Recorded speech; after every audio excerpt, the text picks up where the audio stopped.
तो hey guys विनर this side. तो ये आपका अभी जो पेपर हुआ था 802/23 का, ठीक है, जिसका भी रिजल्ट आना बाकी है, दास 4 जिसे आप बोलते हैं, ठीक है। तो ये उसका सॉल्यूशन मैं आप लोगों को करवा रहा हूँ ये पेपर का, ठीक है। और ये आपका पीआरटी और जो भी आपका एमटीएस का है, एएस की जो बच्चे तैयारी कर रहे हैं उनके लिए ये रामबाण रहेगी, ठीक है। वीडियो तो अच्छे से ध्यान से देखना, ये लेटेस्ट पेपर में करवा रहा हूँ, ठीक है। तो क्या कह रहा है, if an area has had recent rainfall, कि अगर किसी एरिया में बहुत ज़्यादा भी रिसेंट में भी रेनफॉल हुई है तो जो सॉइल हो चुकी होगी, क्या हो चुकी होगी, may be saturated to capacity, भीग चुकी होगी पूरी, एंड अनेबल टू एब्जॉर्ब, और ज़्यादा एब्जॉर्ब नहीं कर पाएगी, और एब्जॉर्ब नहीं कर पाएगी ज़्यादा वाटर को, ठीक है। अब देखो सॉइल आपको पता होना चाहिए, सॉइल आपका एक अनकाउंटेबल नाउन है। सॉइल आपका अनकाउंटेबल नाउन होता है, तो अनकाउंटेबल नाउन के आगे, जिस चीज़ को आप काउंट ही नहीं कर सकते, उसके आगे कभी भी आप ए और एन आर्टिकल का यूज़ नहीं करते हो, ठीक है। या तो आप इसे लिख दो, नॉर्मल सॉइल लिख दो, ठीक है, जनरली अगर आप बात करो, या फिर अगर आप लगाना चाहते हो तो द सॉइल भी लगा सकते हो, अगर कुछ स्पेसिफिक चीज़ होती है, जैसे आपको पता होता कहाँ की बात हो रही है वो। अभी इस क्वेश्चन में आपको ये ए काटना पड़ेगा, इसलिए इसी में एरर है, ठीक है। अगर ये किसी को भी हमारी सीरीज़ अच्छी लग रही हो तो मैं ये बता दूं, अभी हमारा कोर्स है डीएसएसबी का, आप वो भी ले सकते हो, ठीक है। आगे कंटिन्यू करता हूँ, आ जाओ। आ जाओ, नेक्स्ट क्वेश्चन आपका क्या है, ध्यान से देखेंगे। ये आपका जो है PQRS वगैरह 2 क्वेश्चन पक्का आएंगे पेपर में, ध्यान रखना। Climate change is one of the biggest challenges facing the world. पहले हमें मुझे पता चल गया बात किसके बारे में हो रही है, ए के बारे में, क्लाइमेट चेंज के बारे में हो रही है। उसकी वजह से क्या होता है, राइजिंग टेम्परेचर होता है, मेल्टिंग ग्लेशियर हो जाता है, अनप्रेडिक्टेबल वेदर पैटर्न हो जाते हैं, ठीक है। फिर उसके बाद ये जो सारे चेंजेस हैं जो होते हैं, दी चेंजेस थ्रेटन करता है इकोसिस्टम को, ह्यूमन सोसाइटी को ग्लोबली, मतलब पूरे संसार में, ठीक है, ओवरऑल। इसके लिए, हाँ, इसके लिए हमें क्या करना चाहिए, अर्जेंट एक्शन लेना चाहिए। तो ये तो सेम पैटर्न में बैठ गया, ABCD। इसमें मैं सोचूं क्या, करूं क्या, इसमें तो कुछ था ही नहीं। आओ इसमें कुछ अच्छे क्वेश्चन भी, वही मैं आपको दिखाऊंगा, ठीक है। तो ये आप लोगों को पता होना चाहिए, आपके पेपर के लिए एक एडजेक्टिव और एक आर्टिकल चैप्टर बहुत इंपॉर्टेंट है, करके जाना, वरना मेरी वीडियो देख जाना, बहुत है वो, ठीक है। He is the funnier person I know. भाई ये क्या है, सबसे फनियर पर्सन है आई नो, बट समटाइम्स उसके जो जोक्स हैं वो क्या होते हैं, फ़नी नहीं होते एट ऑल। अब देखो फनियर है, देखो मेरी बात समझो जो मैं समझा रहा हूँ, फ़नी है, फ़नी एक पॉजिटिव डिग्री है, पॉजिटिव डिग्री, ठीक है। अब जैसी आपने इसका कंपेरेटिव डिग्री बनाया, वो IER लग के बन गया फनियर, फिर IEST लग के बन गई सुपरलेटिव डिग्री फनीएस्ट, ठीक है। तो क्या इसका अभी कंपैरिजन किसी और पर्सन से हो रहा है, नहीं हो रहा। ये वो ये कहना चाह रहा है, he is the funniest person I know. अभी मतलब जितने ही मैं लोगों को जानता हूँ उनमें से ये सबसे फनीएस्ट पर्सन है। जब एक बंदे की तुलना किसी और बंदे से होती है तब हम लगाते हैं क्या आपका, तब हम लगाते हैं आपका कंपेरेटिव डिग्री। यहाँ पे कंपेरेटिव डिग्री की रिक्वायरमेंट नहीं है। अब मैं किसी को बोलूँ ये सबसे सुंदर लड़की है जितने जितना मैं जानता हूँ, ठीक है ना, तो ये सबसे सुंदर लड़की है मतलब सारे लोगों में से, तो ये ध्यान रखना, ये आपका क्या है, ये आपका यहाँ पर EST आपका आ जाएगा, ठीक है। अब जैसे मैं ब्यूटीफुल बोल रहा हूँ तो उसके लिए मोस्ट आ जाएगा, मोस्ट ब्यूटीफुल। अपनी और वीडियो में मैं बता चुका हूँ कब EST लगाते हैं, कब मोस्ट लगाते हैं, ठीक है ना। तो he is the funniest person I know, funniest हो जाएगा, ठीक है ना। तो भैया इसको मतलब वो इसको जानता है कि ये सबसे ज़्यादा फनीएस्ट पर्सन है, ये आपका करेक्ट हो गया, ठीक है ना। और डिटेल में जाने की जरूरत नहीं है इसमें। आ जाओ स्टार्ट। ललित है डैश एडवाइस। अब देखो ये जो एडवाइस है, एडवाइस, आ जाओ एडवाइस, ठीक है, ये एडवाइस हो गया आपका, ठीक है। मैं कहीं पे बोल दूँ एविडेंस, बोल दूँ नॉलेज, बोल दूँ नॉलेज, तो ये सब क्या होते हैं, ये सारे आपके अनकाउंटेबल है, अनकाउंटेबल है, ठीक है, इनको आप काउंट नहीं कर सकते, ठीक है ना। तो अनकाउंटेबल वालों के लिए आप लिटिल का यूज़ करते हो, और जिस चीज़ को आप काउंट कर सको, जो चीज़ काउंटेबल होती है, उनके लिए आप फ्यू की फैमिली का यूज़ करते हो। जैसे फ्यू में होते हैं ना, आ फ्यू, फ्यू, द फ्यू, उनका यूज़ करते हो। एक होता है ना little, a little, the little, वो उनका यूज़ आप अनकाउंटेबल के लिए करते हो। तो ललित है dash advice to offer about situation. इस सिचुएशन के लिए ललित के पास एक एडवाइस है, ठीक है, एक नहीं, मतलब एक वो कहना चाह रहा है एडवाइस है, ठीक है। तो ध्यान रखना, अनकाउंटेबल चीज़ के आगे एक तो आप ए और एन नहीं लगा सकते, दूसरा अगर आपको यूज़ करना है तो इनके आप लिटिल वाली फैमिली यूज़ करते हो, फ्यू वाली नहीं करते। लेस एडवाइस होगी कुछ से नहीं, मैनी एडवाइस तो आ ही नहीं सकता, मैनी अनकाउंटेबल के लिए आता है, और मच मैनी काउंटेबल्स के लिए आता है, और मच मैनी काउंटेबल के लिए आता है, और मच आपका अनकाउंटेबल के लिए आता है, ठीक है ना। जो PRT वाले बच्चे हैं वीडियो जरूर देख लेना, ठीक है। लिटिल आपका, लिटिल यहाँ पे आता है अनकाउंटेबल के लिए, लिटिल यहाँ बिल्कुल सही बैठेगा, ठीक है। आ जाओ आगे। ध्यान से देखते रहो चीज़ों को और ध्यान से हम चीज़ों को समझेंगे, ठीक है। रिमेंबर एक्शन स्पीक हमारा इंग्लिश का कोर्स है, इंग्लिश का मेन कोर्स है मतलब, ठीक है, जो कि आपकी जिसकी कॉस्ट है 999 रुपीज़, और ये हमारा व्हाट्सअप नंबर है, इसमें आपके डाउट्स वगैरह लिए जाएंगे, ठीक है। दूसरी इंपॉर्टेंट चीज़ है इसमें क्या क्या कवर होगा, इसमें आपकी पूरी की पूरी जो ग्रामर है वो कवर हो जाएगी 45 वीडियोस के अंदर। 20-20 30-30 मिनट की बस वीडियो है, उसमें सारी ग्रामर कंप्लीट है आपकी, ठीक है। जितनी वोकेबलरी अभी डीएसएसबी में पूछी गई है वो सारा का सारा कवर है इसके अंदर, वोकैब भी कवर है, वीडियोज़ में भी वोकैब के टेस्ट भी डाल दिए गए हैं, पीडीएफ्स भी हैं इसमें, आप पीडीएफ से भी पढ़ सकते हैं वोकैब की, ठीक है। दूसरी बात क्या है, इसमें 1000 प्लस इंग्लिश के जो पीवाईक्यू जो अभी हमने कोर्स अपना चालू किया है, ठीक है, वो भी इसमें आपका ऐड ऑन हो जाएगा। तो फुल फ्लेज कोर्स रहेगा ये, वैलिडिटी रहेगी इसकी पूरी की पूरी 1 साल की। अगर आप डीएसएसबी पीआरटी की तैयारी कर रहे हो, टीजीटी की कर रहे हो, या फिर आप कर रहे हो तैयारी एमटीएस की कर रहे हो, कोर्ट अटेंडेंट की कर रहे हो, या फिर आप कर रहे हो असिस्टेंट सुपरिटेंडेंट की, किसी भी एग्जाम की तैयारी कर रहे हो, बेस्ट कोर्स रहने वाला है। इससे बाहर कुछ नहीं आएगा, सारे एग्जाम्स इसमें कवर हो रहे हैं, आने वाला जेजे भी कवर होगा, ठीक है। तो ये रहेगा आपका ग्रामर का, वोकैब का, और आपका इंग्लिश पीवाईक्यू, सब कुछ इसमें इन्वॉल्व रहेगा, ठीक है। तो ये कोर्स भी आप लोग देख सकते हो, ठीक है। लाउडर देन वर्ड्स, ये मेरी एक प्रोवर्ब की वीडियो है, मैं बार बार आप लोगों को बोलता हूँ ये वीडियो जरूर देख के जाना, इससे बाहर नहीं आएगा, ठीक है। एक होता है, एक इंसान है जो सिर्फ बोलता बोलता है और वो कुछ नहीं करता, एक इंसान है जो बोलता कम है कर्म ज़्यादा करता है, ठीक है ना। तो ये यहाँ पे बोला जा रहा है, remember action speaks louder than word, जो कर्म होते हैं, जो आपके एक्शंस होते हैं, उनका महत्व ज़्यादा होता है, वो ज़्यादा प्रभावशाली होते हैं रेदर देन वर्ड से, ठीक है। People are judged by word they do rather than word they say, ठीक है। पीपल आर जज बाय वर्ड दे डू, जो पीपल लोगों को जज करते करा जाता है कि वो क्या काम करते हैं, ये नहीं कि वो क्या कहते हैं। बोलने को तो लोग कुछ भी कह देते हैं, ठीक है। तो ये आपका करेक्ट है, ठीक है ना। Action speak louder than words, आप हमेशा अपने अपने अपने मेहनत करो, अपने कर्म पे ध्यान दो, ठीक है।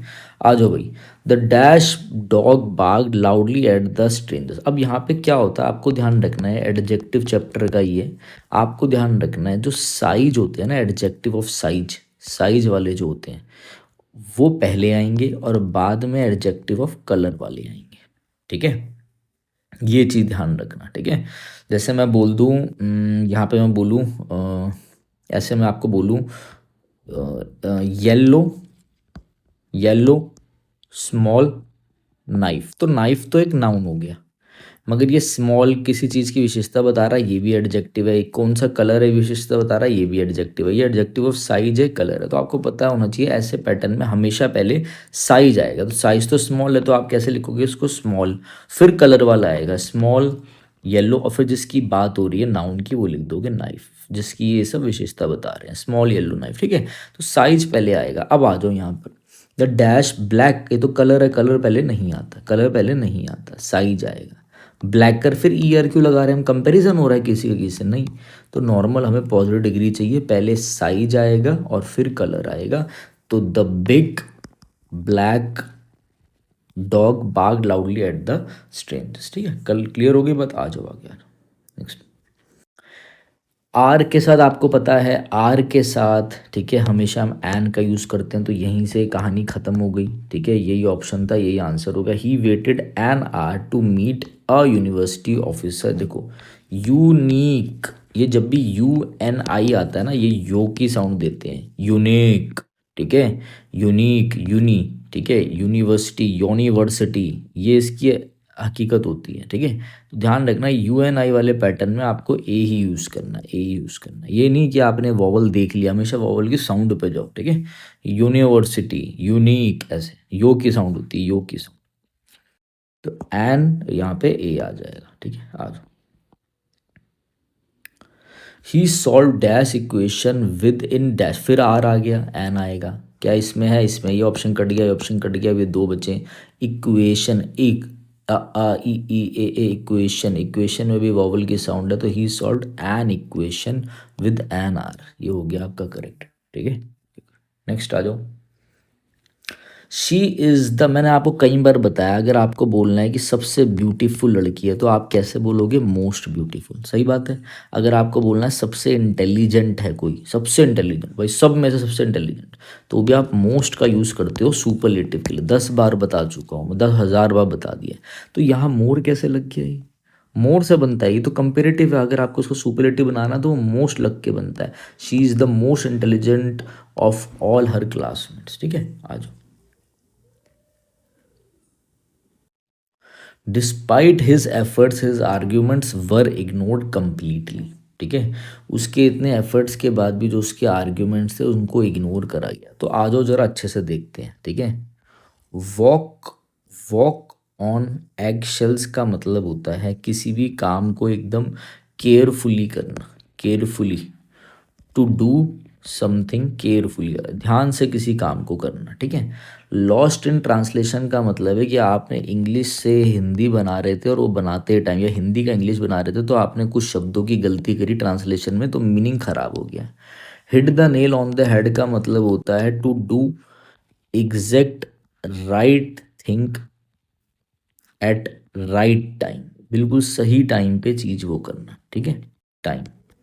फेल ऑन डेफ ईयर्स का मतलब क्या होता है, फेल ऑन डेफ ईयर्स का मतलब होता है कि कंप्लीटली, कंप्लीटली इग्नोर कर देना, कंप्लीटली इग्नोर करना।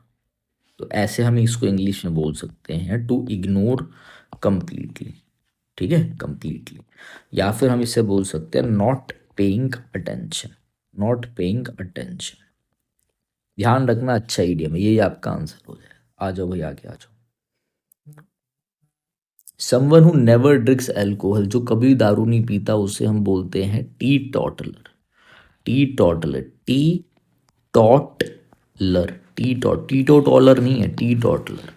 One who abstains, one who abstains from alcohol, ठीक है, फ्रॉम ड्रिंकिंग एल्कोहल, ठीक है ना। जो दारू नहीं, कभी नहीं पीता, जो दारू नहीं पीता उसे हम, जो छूता भी नहीं है उसे हम टी टॉटर बोलते हैं। दूसरा आपको ध्यान रखना है, एब्सटेन का मतलब होता है परहेज करना, इसके साथ फ्रॉम प्रेपोजिशन लगेगा और उसके बाद जो भी वर्ब आएगी तो उसमें आईएनजी फॉर्म में जेरेंड आएगा। कहीं पे भी आपका रिफ्रेन का मतलब भी परहेज करना होता है, प्रिवेंट मतलब भी परहेज करना या बचाना, इनके साथ भी फ्रॉम आता है और उसके आगे जो भी आएगा उसमें आईएनजी फॉर्म आएगी। पैटर्न ध्यान रखना जो समझा रहा हूं, ठीक है। वर्चुअस मतलब होता है वो नैतिकता, मतलब मॉरली गुड होना, मॉरल एथिक्स वाला होना। हेडोनिस्ट मतलब क्या होता है, हेडोनिस्ट मतलब होता है HEDONIST। हेडोनिस्ट मतलब होता है कि इस बंदे को सिर्फ इंजॉयमेंट चाहिए, only wants enjoyment, only wants pleasure, pleasure चाहिए इसे, ही सीक्स प्लेजर, अच्छा वर्ड है। एब्सटेनर मतलब जो कुछ भी नहीं, को कुछ भी खाने से या पीने से परहेज करे उससे एब्सटेनर कहते हैं। जो ड्रिंकिंग अल्कोहल से करे उसे टीटोटल कहते हैं। ये आपका आंसर हो गया। थोड़ा मैं जूम करना भूल गया था, तो कोई नहीं, अब जैसा चल रहा है वैसे ही चलने दो, आगे ध्यान रखेंगे, ठीक है। आ जाओ। The grass is greener on the, ये तो आपका ईडियम है कि हमेशा, जैसे आपका एक घर है, जैसे समझ लो आपका, आपकी एक गाड़ी है और ये दूसरे की गाड़ी है, तो दूसरे की गाड़ी हमें बहुत अच्छी लगेगी, दूसरे की चीज़ हमें बहुत अच्छी लगेगी। तो grass is greener on the far, नहीं ऑन द अदर साइड। हमेशा दूसरे की चीज़ बढ़िया ही लगती है, दूसरे की चीज़ बढ़िया ही ग्रीन ग्रीन लगती है, जरूरी नहीं है कि वो वैसी हो, ठीक है। आ जाओ नेक्स्ट। नेक्स्ट है आपका कीप योर फ्रेंड्स। देखो ये आपका प्रोवर्ब है, keep your friends close and your enemies closer. तो भैया अपने दोस्तों को तो अपने क्लोज रखो, जो अपने एनिमीज है उनको भी अपने क्लोजर, बहुत ज़्यादा क्लोज रखो, मतलब अपने एनिमीज पे अटेंशन बना के रखो, जिससे आपको आपको उनका पता होना चाहिए कि उनका हर मूव क्या है, ठीक है। आपको पता होना चाहिए कि उनका अगला मूव क्या होगा। अपने एनिमीज को भी पास रखो, मतलब ये कहना चाह रहा है कि भैया दोस्तों को तो रखो ही, मगर जो अपने दुश्मन है उनको और ज़्यादा पास रखो, जिससे आपको उनकी हर चाल का पता रहे। ये आपका क्या है, प्रोवर्ब है, ठीक है, ध्यान रखना। आ जाओ भाई, आ जाओ, आगे आ जाओ, चलो। आ जाओ। To ensure they were always updated the journalist decided to stay informed about everything. आ जाओ भाई, ठीक है। देख, let the cat out of the bag, इसका मतलब होता है कोई सीक्रेट रिवील करना, to reveal a secret, secret reveal कर देना। बर्न द मिडनाइट और मतलब to work very hard, to work very hard, या फिर आप बोल सकते हो to work late at night, रात को लेट तक काम करना। हिट द नेल अभी समझा चुका हूँ। Keep their fingers on the pulse का मतलब है टू बी अपडेटेड, अपडेटेड रहना। भाई ये जो होते हैं जर्नलिस्ट, इनको कंप्लीटली अपडेटेड रहना पड़ता है कि चल क्या रहा है, ठीक है, तभी इनका काम चलेगा, ठीक है ना। आ जाओ, अब ये क्वेश्चन जो है ये भी अच्छा क्वेश्चन है, ये आपके लिए होमवर्क है, मैं समझा देता हूँ। Despite his apparent indifference he had meticulously planned, कुछ मतभेद होने के बावजूद भी उसने सारी चीज़ें बहुत अच्छे से, मेटिकुलसली मतलब बहुत अच्छे से डिटेल में प्लान कर रखी थी उसने, मतलब हर एक बारीकी से प्लान कर रखी थी उसने इवेंट की चीज़ें। अनएक्सपेक्टेड गेस्ट आ गया जिससे उसका जो सारा शेड्यूल था वो बेकार हो गया, डिसअरे में हो गया। जैसे जैसे इवनिंग पास है उसका जो केयरफुल जो उसने प्लान बना रखा था वो सामने आने लगा, वैसा वैसा होने लगा, ठीक है। ही मेंटेन, उसने मेंटेन कैसे करके रखा अपना काम बिहेवियर और डेमेनर बना के रखा, और उसने छुपा के रखा अपनी सारी फ्रस्ट्रेशन को। अब ये कह रहे हैं ADCB हो गया। अब आप मुझे बताओ आपके हिसाब से क्या होना चाहिए, ठीक है। ADCB करेक्ट आंसर है आपका, बट क्या ये होना चाहिए, ये होना चाहिए, ये होना चाहिए, हो सकता है, बट सबको अच्छे से लगाकर आपने बताना है कि क्या हो सकता है और क्या नहीं हो सकता, ठीक है। ये आप लोगों का होमवर्क है, क्या हो सकता है, ठीक है। 2 मिनट में कर। आ जाओ। The dash scenery of the western Ghat left the tourist in awe, कि भाई क्या तगड़ी सीनरी है। तो एवरेज होगी, मुंडेन मतलब क्या होता है, एकदम बोरिंग सा कुछ, एकदम डल सा, ऑर्डिनरी सा, ऑर्डनरी सा, ORDINARY, ऑर्डनरी सा। जैसे कहीं पे लिखा आ जाए प्लेटीट्यूड, प्लेटीट्यूड का मतलब ये होता है एकदम बोरिंग, एकदम वियरीसम, वियरीसम, WEARISOM, वियरीसम, टायरसम, ठीक है, बोरिंग सी चीज़, ध्यान रखना, बोरिंग वाली लिखवा रहा हूँ मैं आपको सारे, ठीक है। तो यहाँ पे क्या स्टनिंग मतलब एकदम जो लुभा गया, एकदम बढ़िया, एकदम ऐसा स्टनिंग आपका, ठीक है ना। आ जाओ, ठीक है। स्टनिंग इज योर, बाकी सब तो ऑप्शन ही कट गए। आ जाओ और आ जाओ आगे। चलो चलो चलो चलो। कॉम्प्लेक्स मतलब कॉम्प्लिकेटेड, कॉम्प्लिकेटेड, सरल ना होना, सरल नहीं है, सिंपल सरल है। ये भी क्या होता है, इंट्रिकेट भी कॉम्प्लेक्स होता है एक तरीके का, ये नहीं होगा। इलोबरेट मतलब लेंदी चीज, लेंदी चीज, लेंदी नहीं, सिंपल। कॉम्प्लिकेटेड तो खुद ही कॉम्प्लेक्स चीज है, ठीक है, सिंपल चीज बिल्कुल। आगे बस में आ जाओ। चलो क्या बोल रहा है, they then tested this hypothesis under various, को किसको टेस्ट करा गया। The discovery began with observation of unusual patterns in data, data में जो अनयूजुअल पैटर्न्स है उससे डिस्कवरी वो हुई, बिगेन हुई, तो डिस्कवरी की बात हो रही है, ठीक है। फिर ये चीज़ ने लेड करा एक new theory about underlying causes, ये एक नई थ्योरी निकल के आई, BC का है, यही चेक कर लो।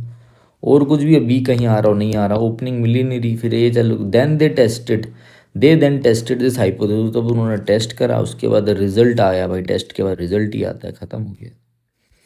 बहुत अच्छा क्वेश्चन आया है। जो लोगों को डर होता है कि मोबाइल की बैटरी ख़त्म हो गई या फिर मोबाइल से वो दूर हो गए हैं ड्यू टू सम रीज़न, तो उसे हम बोलते हैं nomophobia.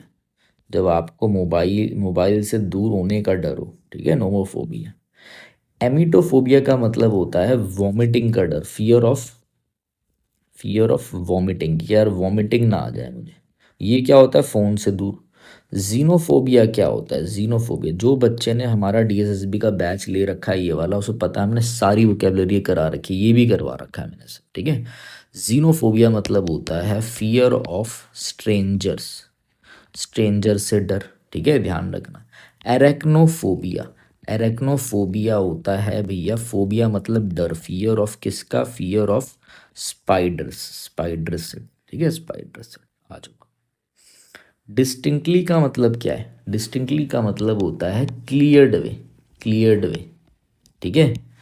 In a in an expressed वे, एकदम clear, expressed and clear way, clear way में कोई चीज़, ठीक है। वेरिएडली का मतलब है बहुत सारी, इन अ मिक्स्ड फॉर्म, बहुत सारी वेराइटी के साथ। डिफरेंटली मतलब अलग अलग। इम देखो एक्सप्लिसिटली मतलब वही एक्सप्लेन करा अच्छे से। इम्प्लिसिटली का मतलब होता है कि नॉट डायरेक्ट, नॉट डायरेक्ट। ये तो हो गया डायरेक्ट, एकदम डायरेक्ट वे में जैसे वो करा। ये क्या हो गया, नॉट डायरेक्ट, ठीक है। इम्प्लाइड फॉर्म में, इम्प्लाइड फॉर्म में, इम्प्लाइड फॉर्म का मतलब होता है इनडायरेक्टली, घुमाकर बात करिए, डायरेक्टली नहीं करिए, इम्प्लाइड फॉर्म। तो ये आपके भाई 20 क्वेश्चन थे, मैंने करवा दिए हैं आपको, ठीक है। और भी क्वेश्चन है ये अगले उसमें करवा दूंगा मैं। वीडियो को अच्छे से देख लेना। और ये हमारा टेलीग्राम चैनल है विनय कक्षा, ये ज़रूर आप ज्वाइन कर लेना, ठीक है। और भाई ये हमारी ऐप है विनय कक्षा, वो डाउनलोड कर लो, जिसमें मैंने पीआरटी के टेस्ट सीरीज डाल रखी है। किसी को लेनी हो तो ले सकती है। 299 की टेस्ट सीरीज है पीआरटी की। अगर आपको लेनी है तो विनय कक्षा ऐप डाउनलोड करके आप ले सकते हो, ठीक है। तो चलिए guys, thank you, have a nice day. अब ये देखो हमारे कोर्सेज लॉन्च हो गए हैं। किसका, जैसे आपको पी वाई क्यू सेट्स चाहिए, जो कि अभी हमारा, जैसे कि आपने देखा है कि जो हमारे यूट्यूब पे सीरीज़ चल रही है, ठीक है। ये सीरीज़ क्या है, एक रीजनिंग की है, एक आपका जीके का आएगा, एक इंग्लिश का आएगा, ऐसे आएगी, ठीक है ना। क्योंकि यूट्यूब पे हम फ्री में कवर करेंगे। बट अगर किसी को आपका पूरा 1000 प्लस क्वेश्चंस का पी वाई क्यू का कोर्स चाहिए, कि जिसमें पीडीएफ्स भी हो, सारा कवर हो, तो ये 499 में आपको रीजनिंग का मिल जाएगा। 499 में आपको हिंदी वाले सर ने भी कवर कर रखा है, वो मिल जाएगा। आप अगर इंग्लिश का, सिर्फ आपने इंग्लिश में सब पढ़ रखा और इंग्लिश का सिर्फ पी वाई क्यू कोर्स चाहते हो, तो वो भी आपको 499 में मिल जाएगा। ऐसे ही हमारा जेके का भी कोर्स है। आपको क्या करना है, आपको करनी है, डाउनलोड करनी है आपको विनय कक्षा ऐप। विनय कक्षा ऐप डाउनलोड करनी है, या फिर आपको हमें क्या करना है, इस नंबर पर, इस नंबर पे आपने हमें व्हाट्सअप करना है। ये जो व्हाट्सअप का नंबर आप लोगों को नीचे दिख रहा है, ठीक है, इस नंबर पे व्हाट्सअप करोगे आप, तो आपको इन्फॉर्मेशन प्रोवाइड हो जाएगी। 9289609096। थोड़ा सा कभी कभी लेट रिप्लाई आता है, हमारी टीम लेट रिप्लाई करती है, ठीक है, ड्यू टू हैवी ट्रैफिक। तो फिर आप थोड़ा सा वेट कर लेना, ठीक है, ये हो जाएगा। और हमारा मेंटरशिप बैच भी स्टार्ट हो चुका है। जिसको ज्वाइन करना है वो आप इस नंबर पे हमें व्हाट्सअप कर सकते हैं, ठीक है। Thank you.